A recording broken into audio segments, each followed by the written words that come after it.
Julie Fleshman, President and Chief Executive Officer of the Pancreatic Cancer Action Network. Let me begin with this fact. In the next 2 to 3 years, pancreatic cancer will be the second deadliest cancer next to lung cancer. Why is that? So pancreatic cancer will become the second leading cause of cancer death in the U.S. because overall incidence for all cancers is continuing to increase, but the death rate for most cancers is going down because we have better treatment options, there's early detection, tests. But for pancreatic cancer, both the incidence and the death rate are both increasing because we don't have an early detection test for pancreatic cancer. We don't have those better treatment options. And so while the current, lung cancer is number one, colon cancer right now is number two, and colon cancer is the death rate is slowly going down because we do have a way to detect it. We do have better treatment options, and pancreatic cancer is going up. Based on that, where is the research right now?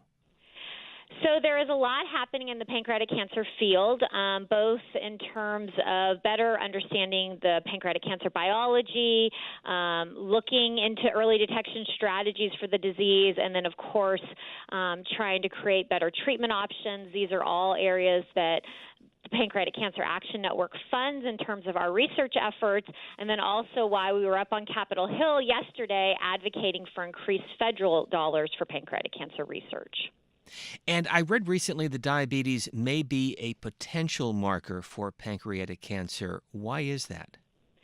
So in some recent studies, it has shown that early or new onset diabetes for adults that are over the age of 50 is potentially a symptom for pancreatic cancer. So it doesn't mean that everybody that gets new onset diabetes will get pancreatic cancer, but for some people it actually is an early symptom of the disease. And so there's a large cohort study that is being planned to look at people who get new onset diabetes and track them to determine the people that will get pancreatic cancer and then how can we help them. And that study should help us to hopefully lead to an early detection strategy for the disease. We are talking with Julie Fleshman, the President and Chief Executive Officer of the Pancreatic Cancer Action Network. If one is diagnosed with pancreatic cancer, what is the life expectancy? So the 5-year survival rate for pancreatic cancer is just 9%. It is definitely one of the deadliest cancers. But what we tell people is everyone is an individual, and you shouldn't look at the statistics. If you're diagnosed with this disease, there is a lot of research. There are treatment options. And PanCAN has a wonderful patient services program and call center where patients and families can call in and get comprehensive information about the disease, including treatment options so that they can make informed decisions. You're clearly asking Congress for more money. How much more, and what's the reaction been so far?